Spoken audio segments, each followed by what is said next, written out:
Let go! This place needs to burn! No, are you crazy? It's the only way! Stop! The night the house almost burned down, I was the only one awake. I still remember the smell. Kerosene. Thick. Sharp. Wrong. At first I thought it was a dream. But then I heard soft footsteps outside my room. Slow. Careful. Like someone trying not to be caught. My name is Tond. I was 19 that year. Old enough to understand evil when I saw it. Young enough to still believe family meant safety. I stepped out of my room quietly. The corridor was dark, but the moonlight from the window showed a shadow moving toward the kitchen. I followed it. And that was when I saw her. My stepmother. She was holding a small gallon in her hand. The same one we use for kerosene. She bent near the back door and poured something along the wooden frame. My heart began to pound so loud I thought she would hear it. Why would she pour kerosene on the door in the middle of the night? Then she struck a match. That tiny flame looked like the eye of a demon in the dark. I rushed forward without thinking. I grabbed her wrist before she could drop it. "What are you doing?" I whispered harshly. She looked at me. "Calm. Too calm." "Tond," she said softly, "you should be asleep." That smile. I had seen it before. The fake kindness. The false sweetness. Ever since my mother died, nothing in that house had been normal. My father married her barely a year after the burial. He said he needed help raising us. I have 2 younger sisters, both in secondary school then. I was the only adult child. At first, she acted like a saint. Cooking our favorite meals. Calling us my children. Crying about how much she loved my late mother. But little things began to change. Food would go missing, and she would accuse my sisters. Money would disappear from my father's drawer, and somehow I would be blamed.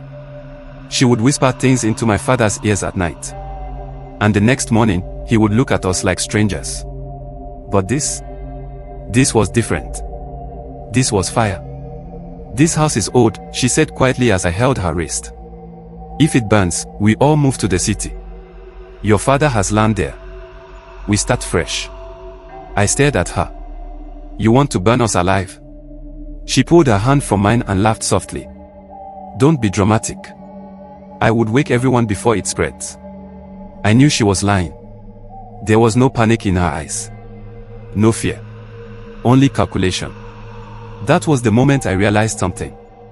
She did not just want a new start. She wanted us gone. If you're already feeling the tension, pause right now and hit that like button. Because this story gets darker. And trust me, you don't want to miss what happened next.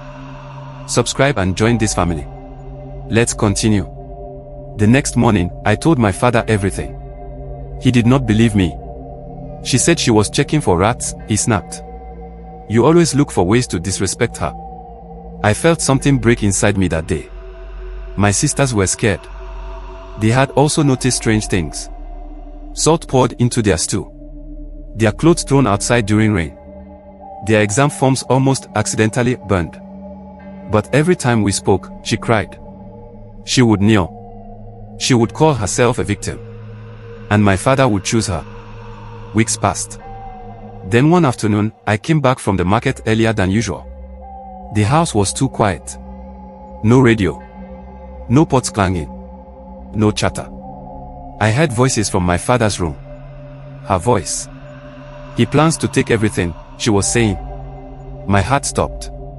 "He wants to send your daughters to your brother in the village. Once they leave, he will sell this house.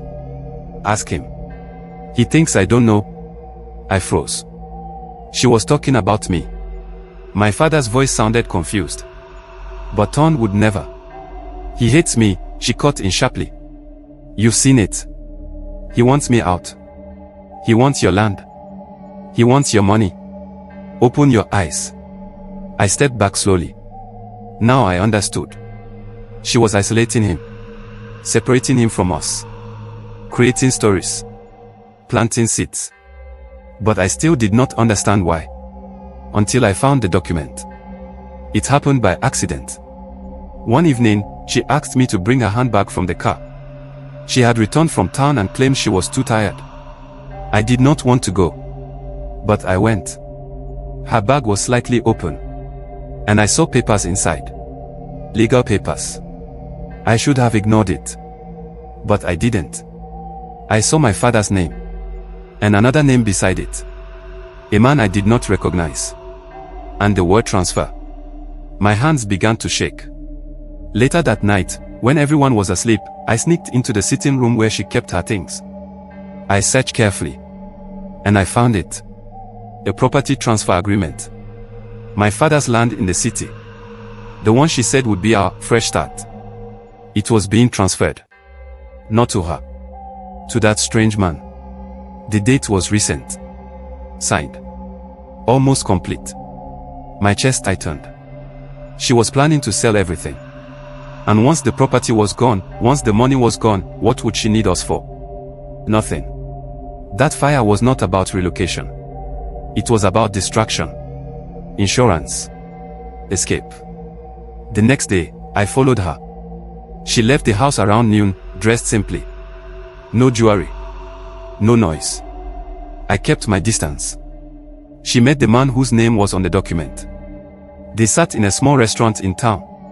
I stayed outside, pretending to scroll on my phone. But I recorded. Her voice was clear. Once the old man signs the final paper, we leave, she said. And the children, the man asked. She paused. They will adjust. Or they will scatter. It's not my concern. My blood ran cold. She was not just cruel. She was planning to abandon us completely after taking everything. I went straight to my uncle that evening. My father's older brother. The only person my father truly respected. I played the recording for him. He did not speak for a long time. Then he said, "Call your father." Now. That night was the longest night of my life. My father sat in the living room. My uncle beside him. My sisters behind me. My stepmother in front of us, looking confused. I played the recording. Her voice filled the room. Clear. Undeniable. The silence that followed was heavy. My father's face changed slowly. Like a mask falling off. She tried to deny it. Said it was edited.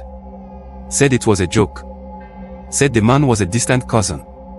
But the documents were there. The signature drafts. The transfer forms. And then my uncle asked one question. Why did you try to burn the house? Her eyes flickered. Just for a second. That was enough. She realized it was over. And then something happened that none of us expected. She laughed. Not softly this time. Loud. Sharp. Bitter. You think he married me because of love, she said, pointing at my father. He needed a woman to clean, to cook, to warm his bed. I needed security. We used each other. My father looked like he had been slapped. But your children, she continued, turning to us. They never accepted me. They looked at me like I was poison. So I decided to survive first. That was the twist. She was not some jealous witch who hated children for no reason. She felt unwanted. Replaced. Compared to a dead woman she could never compete with. And instead of fighting for love, she fought for control. It did not justify what she did.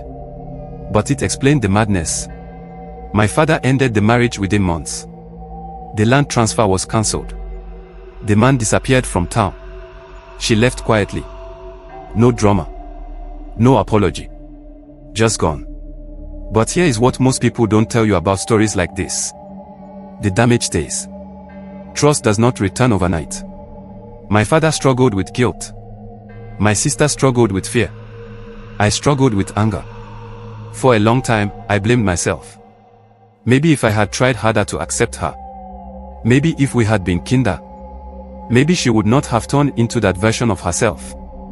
But then I understood something powerful. Some people come into your life already broken. And if they refuse to heal, they will try to break you too. It is not your job to burn with them. If this story is hitting you right now, I need you to do something. Comment below and tell me, have you ever dealt with someone who tried to destroy your peace from inside your own circle? Let's talk about it. Share this story with someone who needs to hear it. And subscribe right now, because stories like this are real, raw, and they teach lessons you will never learn in school. Today, I am older, wiser, stronger. Our family survived. Not because we were perfect, but because the truth finally came out. And sometimes, that is all it takes to stop a fire before it consumes everything.